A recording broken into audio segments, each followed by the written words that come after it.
All right. Hey guys, how's it going? It's Joy. I'm back again with another video. I hope that you guys are doing well and I hope that you guys are staying safe. I just want to say happy Sunday to you guys.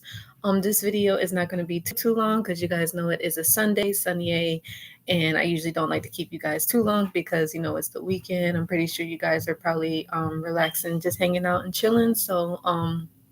I did just want to go over some topics. I actually did have a few folks that did reach out. I did want to go ahead and review the topics here. And thank you guys. Please continue to keep leaving me comments, likes, shares, subscriptions. Thank you for the support, everything that you guys do. It really does help. So let's go ahead and get into it. You guys, I've really been talking more excuse me, about like the narcissist when it comes to like romantic relationships, but now I kind of want to shift over to the family dynamics because I know that a lot of people could have narcissists in their family, whether if it's the mother, the father, it could be a brother or sister, it could be an in-law, it could be a sibling or whatever the case is, or it could be auntie, uncle, however it may be. And by the way, for those, if this is you guys' first time watching me, my name is Joy and I am a narcissist abuse coach. I personally have been dealing with narcissists since 2006, and since 2017, I have been helping former victims, now survivors, heal, move on, and recover after dealing with narcissistic abuse. And how I have been able to help has been through these videos just like this, through my support sessions, which you guys know that I do offer, and also through my readings as well. So I do help people through my readings, which are negative, right? I know a lot of people have different beliefs about that, but not in that way, right? But also through different coaching programs as well. You guys know that I do offer that. And then as far as different courses and self-study books and things like that. So that's how I've been able to help people, and also just giving advice. And generally speaking, people have reached out to me regarding that. So I just wanted to make you guys aware of that, because I know someone did say, hey, well, what's your experience, how have you been able to help people, what's your background? So if you're new to me, you're just tuning into the channel, there's other videos that you guys can watch and see, like my background and my experience. You also are welcome to go to my website and you can take a look at my background and stuff like that, and all that good stuff. And like I said, personally, I live with a female narc. It was for about 5 years. And then also there was a male narcissist that, while living with my aunt for those 5 years, I dealt with a male narc at the same time. So I had two narcissists at the same time, in which, I had dealings with and stuff like that. And then later on, because that was from 2006 to like 2014, 2015 was when I cut both of the my aunt and the male narc off. And then in 2016, for like 4 months, I ended up meeting a borderline, an individual that had BPD, borderline personality disorder. So that was only for 4 months, thank goodness. So that's basically the background, in that regards, because someone was asking me, oh, what's your background in that, so let me see something real quick. Let me see something. And the person was just saying that they was wanting one-on-one treatment, which I totally am grateful for that. You guys, please continue to keep reaching out. I'm here for you guys. That's why I do these videos, so I can definitely be of support and help to you all. Yes, and it says healing adult children from narcissistic mothers. Yeah, so, and hopefully, because I did send an email back to that individual, so that is good. I'm glad that that individual reached out. So we can definitely set up a session. You guys are welcome, if you want to do like the consultation with me, I do have 15 minutes. You guys can like talk to me and see if like we're a good fit. I know the individual said that they were going to do that. So, you can, more than welcome to book that. And by the way, let me put my website here so you guys can see, just for future reference, if you guys want to get any support regarding that. So let me pull it up here. So this is going to be the site right here. So this is the site. And then on here, you guys can, let me see what we got. And then the pick me time is here. So you guys can see the pick me time. And so you can schedule, you can see the schedule availability on there. So you guys can kind of work that. And, whatever is a good time for you guys. And, if it's availability on the schedule, then that'll be fine. And we could do a phone chat, we could do a video chat, whatever is best for you guys. And also what I was saying is I think, and you guys can let me know, of doing a healing and recovery course. So a healing and recovery course. So where the focus is really going to be not only on discussion, but also some resources that would be helpful to folks, and also just some encouragement as far as like prayer, healing, and recovery information, and things that can help the community and those that have been affected by narcissistic family cults, narcissistic family dynamics. So but yeah, I just thought I'd mention that. So again, you guys can go to my website. I put it here in the chat. And then also, as far as picking the schedule, that's the other link beneath that. More than welcome to reach out. And I know that the individual just said, wanted to see if we're a good fit. And that's totally fine. You guys are, welcome to do 15 minutes and everything is good. We can schedule longer times. And depending on which type of way you like to learn, then that's basically how you can choose the particular service provided. So yeah. And then, so yeah, hopefully that was helpful. But yes, you guys, so let's go ahead and get into the topic here. So this one, I wanted to just talk about the individuals said that they were savagely scapegoated by their narcissistic mother, who has been relentlessly cruel and abusive since childhood. This individual said that they were annihilated from the family. They don't have any friends, no support system, which unfortunately is a thing when it comes to dealing with narcissistic family cult dynamics. And then, and narcissistic mothers are very aggressive for sure. They're very controlling. They're very much so, just deceptive and just mean, and, just doesn't have any respect for anybody. So, and this person just basically said they suffer from anxiety, chronic depression, CPTSD, and we'll do another live kind of talking about that. And I do have some videos kind of talking about the CPTSD and stuff like that.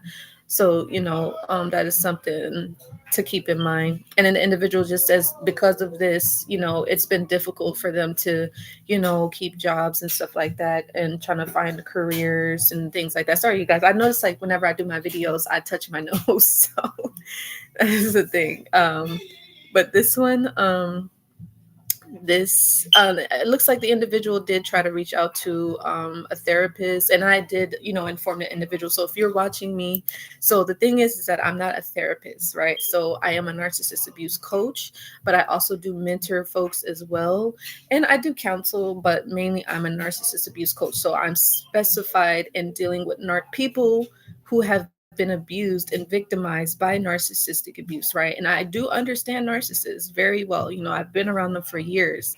So, if you have been victimized by a narcissist and you're wanting to learn about how to, work through any anxiety, any chronic depression, any CPTSD, I can definitely guide you on it, because that is something that I did overcome with time, patience, resources, and just doing the inner work and the inner healing, and just moving past the obstacles, right? Moving past the challenges, moving past the setbacks, and just continuing to keep pressing forward, right?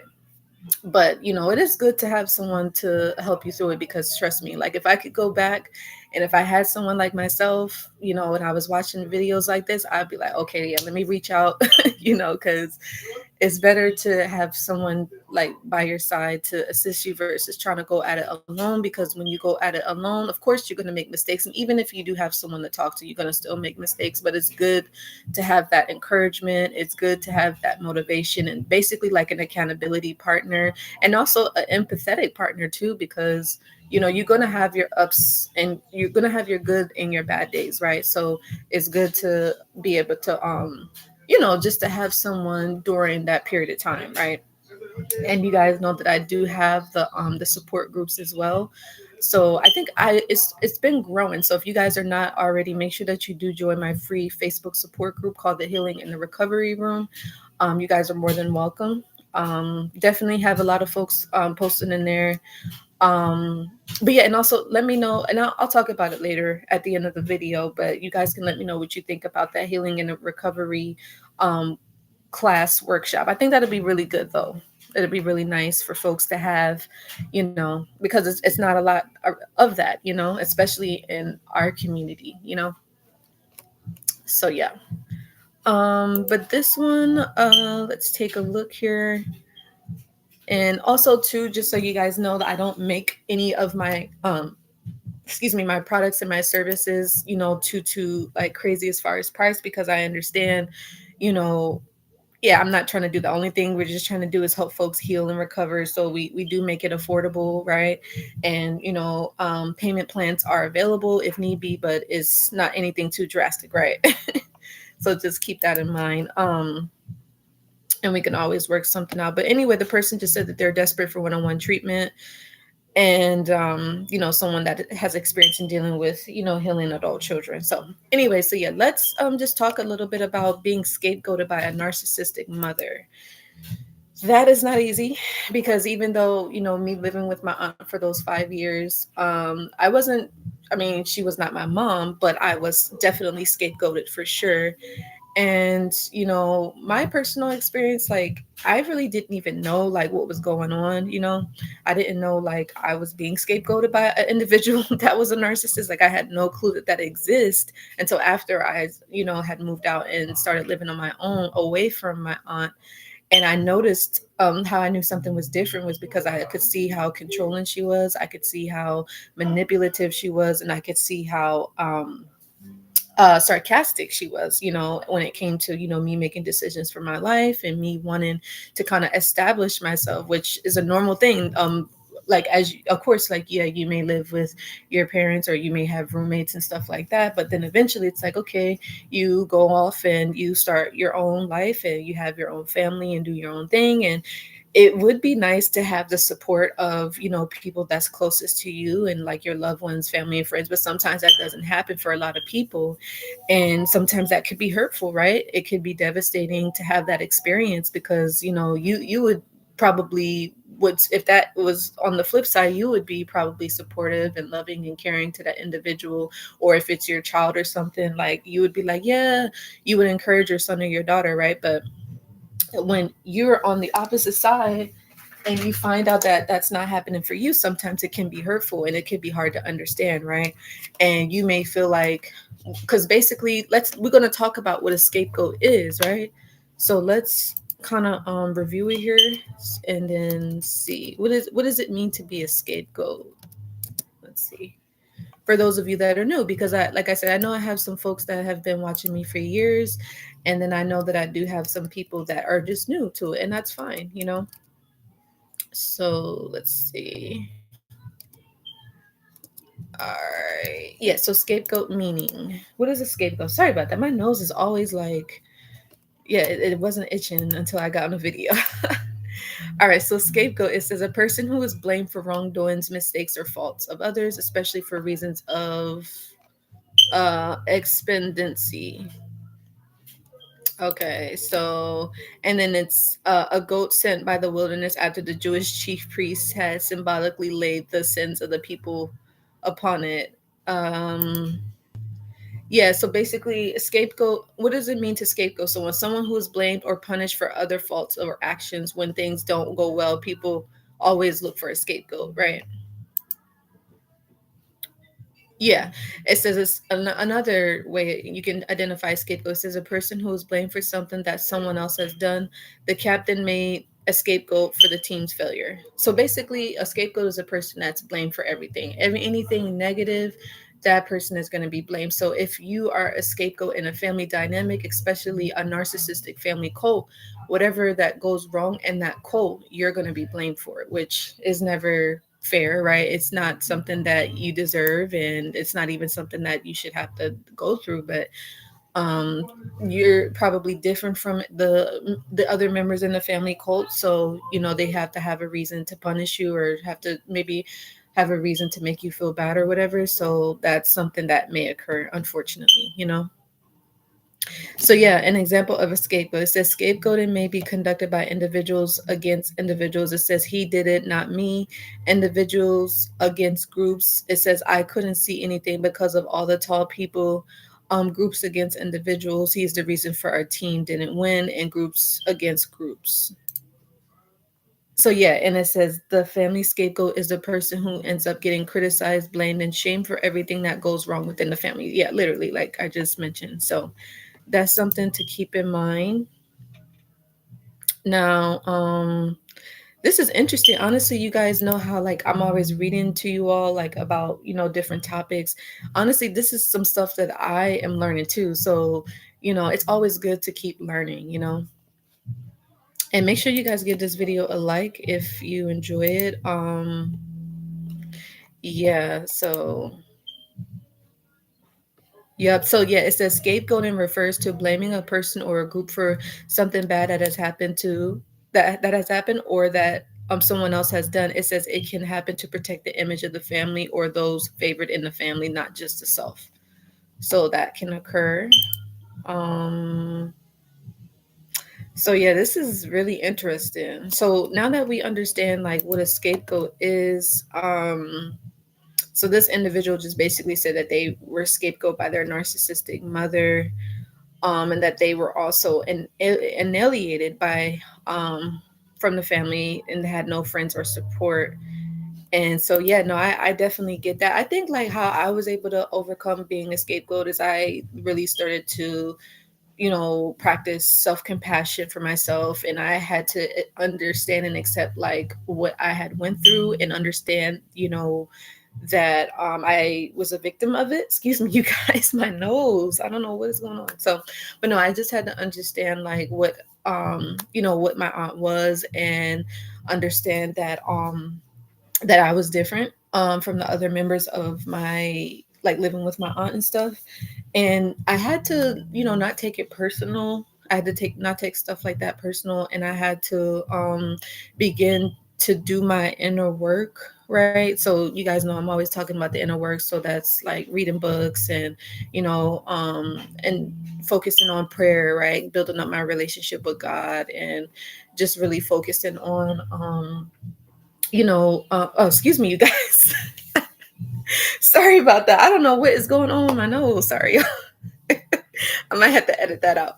But no, I had to really just kind of just learn about myself, learn about, what were some of the things that I didn't understand about myself, what were some things I didn't understand about other people.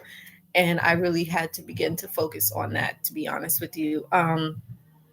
And what else? Let me see. This person also said, and that was the other thing. I did, luckily, when I was living in California at the time, I was able to be around people that really did love me and care about me, which is a blessing, to be honest. And that even now to this day, like I still have some good cool people that I can call my friends.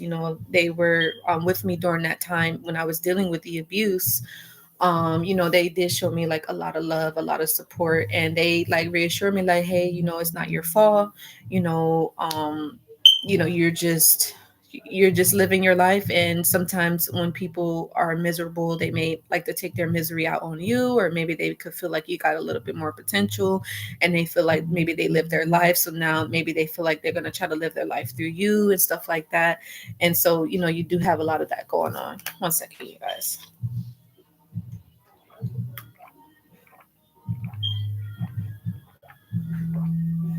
Mm. I don't know what's going on with my nose, you guys. I'm not sure.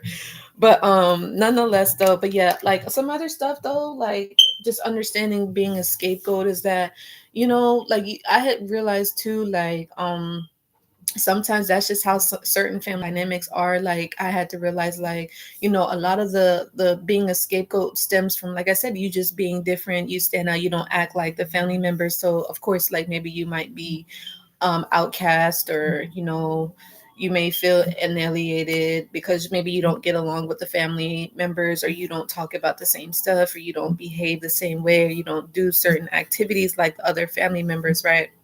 And maybe they may try to like blame you or shame you, or they may try to like control you by trying to get you to behave like the other family members, or get you to be a certain way that you don't want to be like, or they may try to get you to do certain things that they do, and you're like, no, like I'm okay, like you're not trying to be mean, you're just like, you just don't want to do it.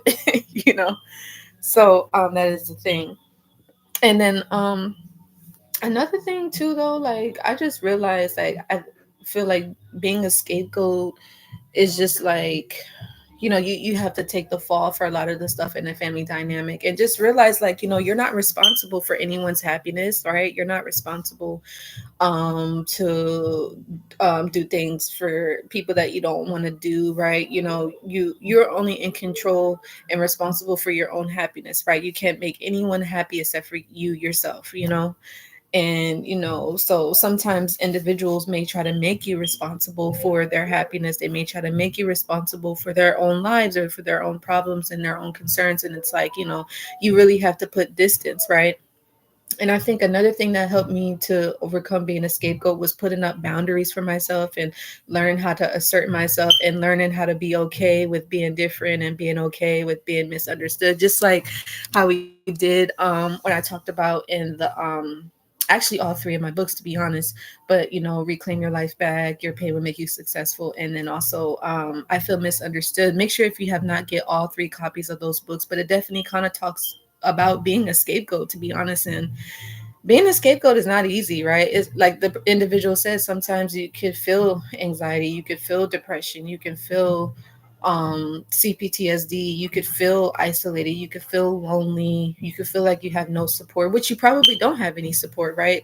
And you may try to get support from people that this may not understand what you've gone through. That's why I really I'm big on just talking to people that have experienced what you've gone through, or if you know that individual is really like your true friend or your true supporter, like definitely talk to them about this type of stuff. But if not, you just want to make sure that you can get connected to the right individuals, because I think that that was a mistake for me at first, because I think when I had gone through these situations, I really didn't talk to the right people, right? So you have to be really careful, just like the individual said, like, that individual said that they did talk to a therapist. But and I've had this experience too, when you're talking to a therapist or something like that, and maybe it's not the, like, in the beginning it's fine, but after a while you may find that it's not a good fit, because maybe you have certain needs, and it's good to for that therapist to find out what your needs are, if you can open up and share with them in the beginning, so that way you can see, if you're a good fit or not. Or it may be, you may find that in the beginning, yeah, everything is fine, but then you notice things change. Because I had this experience where I did talk to someone for, I think it was for a couple months, but I think that in the end it was a little different, because I found that they were trying to challenge me in a way that I didn't need to be challenged. So I found that it just wasn't the best fit, right? Because some people, like, when they reach out for therapists or counselors or coaches, they just want to be heard, they just want to talk, right? Or they just want someone to listen. And that's what I'm understanding, especially like when people reach out to me. I always just like to find out, what do you need? Like, how can I help you the best way? What's gonna make this experience helpful and beneficial to you, right? Like, usually, like, when I'm talking to people and having the sessions, I usually don't like to talk about myself, because it's not about me, it's about that individual person, right? So that's usually how my sessions are, or my coaching, my courses, and even like self-study workbooks and guides. usually because it's like, I've gone through that process, right? And I'm always working on healing and recovery, absolutely, and there's always things that I need to improve and work through. But I'll always say, okay, what do you need? How can I help? What are some of your challenges? What are your concerns? And then once we find out what that is, we'll talk about what you went through. We'll hear you out. I listen. Yeah, and that's the thing. I love to listen. That's one thing about me. I'm not a talker. Like, honestly, you guys, I think the most talking that I do is on these videos. I don't like to talk, and like I just love to listen. And so I think that is a good thing, right? So but I'll talk here and there, but usually I'm just like, let me just listen, and stuff like that. And so um but yeah, so that's really the biggest thing regarding that. But yeah, so if you're wondering like what's it look like to have a session with me, or how does that go, like, we're gonna find out like what's going on, what happened, and then from there we'll kind of find like a plan. We'll kind of come up with a plan, and then so that way we can work on whatever challenges that you have, whether if it's anxiety or if it's depression or if it's CPTSD. Then it's like, okay, so let's pick one, let's focus on that. And let's say if it's severe anxiety, then we'll kind of okay, why do you have severe anxiety? And then what have you tried in the past? All right, great. And so let's find out what we can do now. We'll get the guide, we'll get the blueprint, some things that maybe you can do daily, every day, or every other day, or every week, or bi-weekly, or however it goes. You can try out some things. And then so once we got the plan, now that other week or other month, then we can take action, follow up, see how it's going, any changes, any improvements or any relapses. We can talk that out. You know what I'm saying? That's basically how the coaching programs usually go. And then same thing with the courses, same thing with the self-study books and stuff like that. And even like the support groups, like the support groups is an open field for folks to kind of just discuss like what they've gone through. So hopefully that's helpful. But yeah, no, I really did love the fact that that individual reached out. And if you're watching this, please don't hesitate, reach out. I would love to support you in any way. This is a no judgment zone here. This is just all about healing and recovery, and just forward movement in your life, right? Being able to progress, and to be constructive and productive, after dealing with abuse. So let's look and see what else here.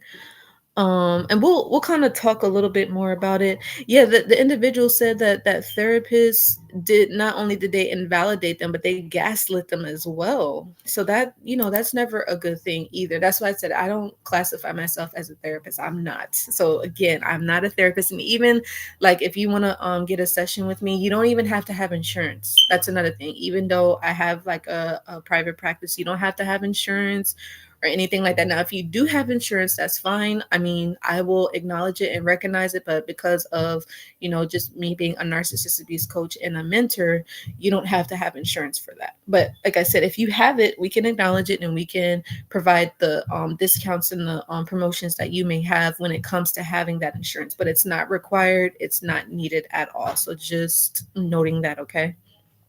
Now, let's look and see here. What else? Um, Let me see. Yeah, and that individual is actually from out of the country. Sorry about that, you guys. My nose. So, let's look here and see. Okay, so more on the severe anxiety and chronic depression. So severe anxiety. So let's kind of look into that here. Severe. Let me see. Severe anxiety. Okay. All right. So let's kind of talk about what is severe anxiety. I'm pretty sure a lot of you folks may have an idea, but let's just kind of break it down here. So some physical symptoms could be chest pain, shortness of breath, rapid heartbeat, dizziness, fainting, weakness, sweating, trembling, shaking. Mental symptoms could be excessive fear, worry, feeling tense or relentless, having a sense of impending danger, panic or doom, trouble concentrating or making decisions, fearing irritable, experiencing nausea or abdominal distress, having heart.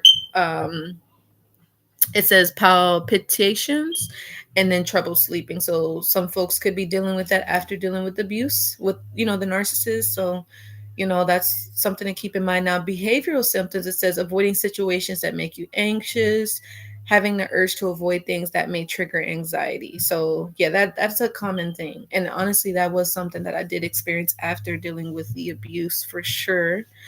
And also some other anxiety symptoms can persist for an extended period of time, at least several months. It can also cause significant distress in social work or other areas in your life.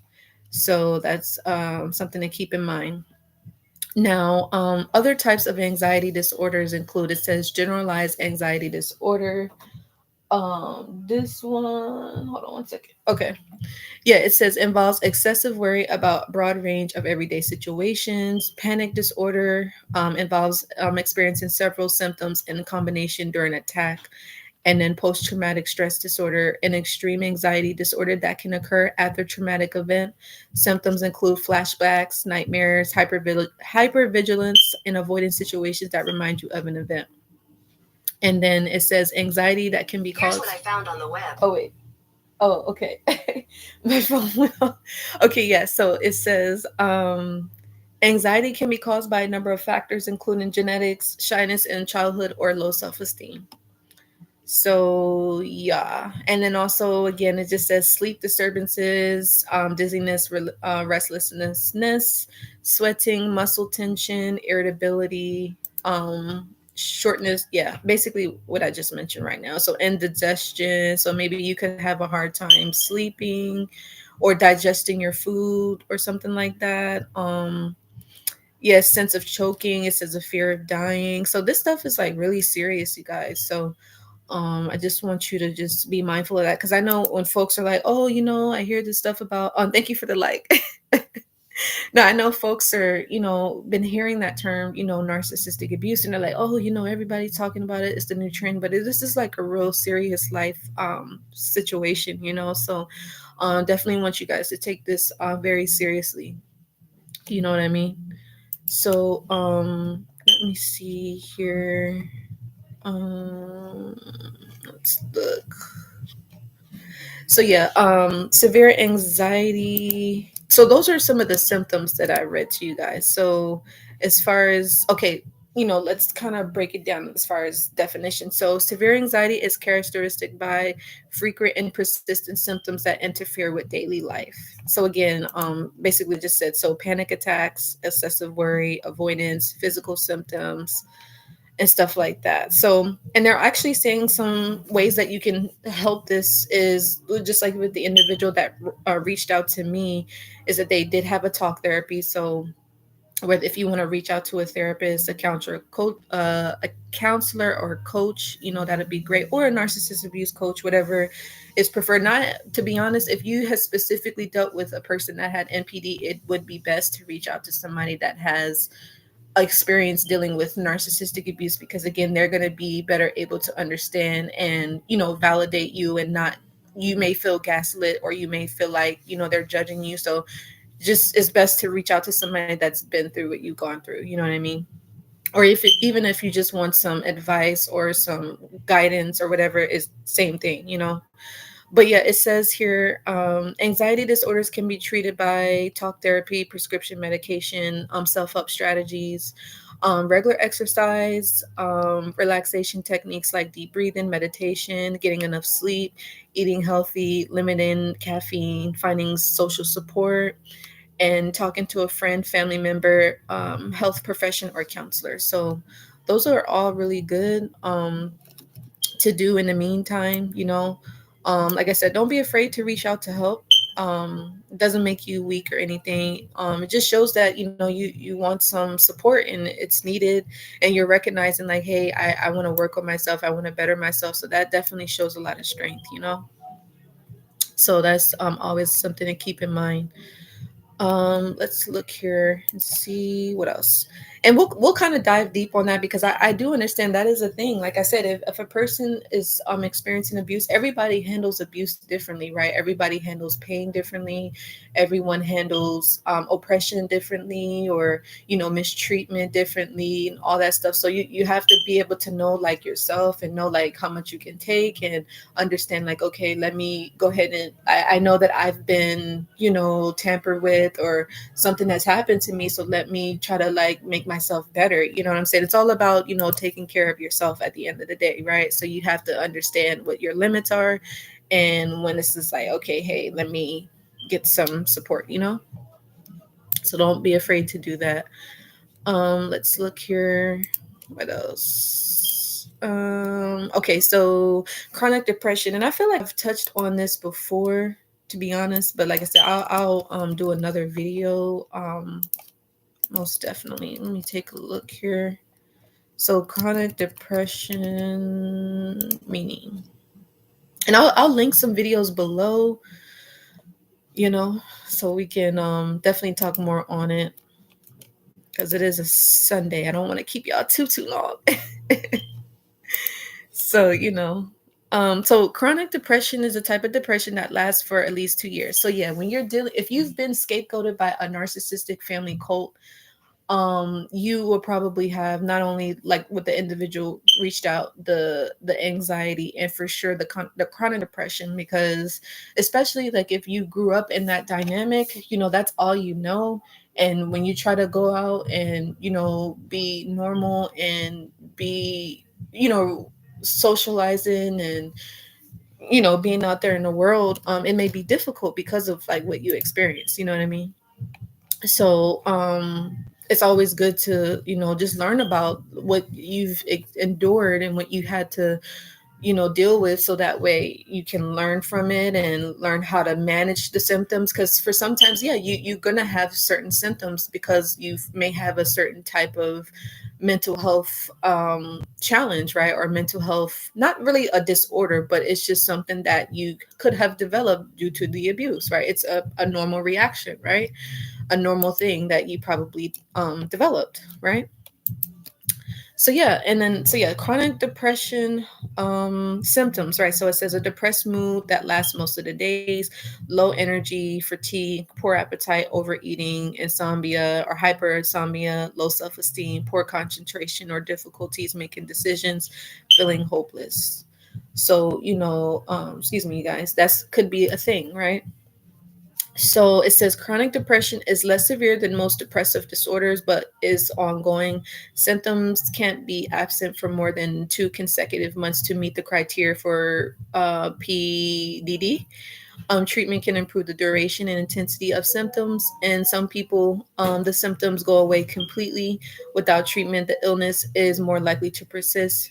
The exact cause of clinical depression is unknown, but researchers think that several factors contribute to its development, including brain chemistry, genetics, childhood development, and stressful life events. So that is something to keep in mind here. Let's look. So yeah, hopefully that makes sense. And it's just saying, as far as just depression in general, it says like, more on helping how to like cope with that. Basically just says focusing on self-care, control stress with activities such as meditation or tai chi. Pilates is good, yoga is good. Set small achievable goals, set realistic goals to build confidence and motivation, know the warning signs, educate family and friends about major depression, seek support, and stick to your treatment plan. So like I said, that individual did the correct thing. So I'm really happy that that individual reached out. you know and again, there's stages of depression, right? Denial, there's anger, there's bargaining, there's depression, and then you kind of begin to accept. And sometimes you may feel like you get stuck in a certain phase or a certain stage of depression. um so yeah. It says, how do people with chronic depression act? It says, during these episodes, symptoms occur most of the day, nearly every day, and include feelings of sadness, tearfulness, emptiness, or hopelessness, angry outbursts, irritability, or frustration, even over small matters, loss of interest or pleasure, and most of all normal activities such as sex, hobbies, or sports. um I know some people too that deal with the depression. Some of them, they may find it difficult to get up every day, or find it difficult to shower, or just do their routine, their mundane things. So I actually did have a person that did reach out to me and kind of told me some things that just the daily stuff, it was difficult for them to do just because of them experiencing the abuse by the narcissist. So you gotta, really take these narcissists serious. I know some people are like, oh, it's just a narc, it's not that serious. It's like, no, you want to take it as serious as they can affect you with having these mental health symptoms, and these mental health you know, I wouldn't really call them illnesses, but just basically it's something like a condition, basically, right? It's like having a condition that, obviously you wasn't born with, but because of life and, you've being around this individual has caused you to have at this point, and yeah, you can blame the narcissist, but at the end of the day, you do want to, begin to take responsibility for your um doings in the situation, right? So that's why I think it's big when it says to focus on self care, is because it's taking the focus off of the narcissist and then putting it back on yourself, right? So hopefully that made sense, you guys. I would love to know what was your takeaway. And if you guys, we'll kind of talk a little bit more about that in another video, just kind of focusing in on that anxiety and depression. Those have really been big topics. I feel like when it comes to, individuals that have been victims of narcissistic abuse, and, working on being a survivor, and also that CPTSD, right?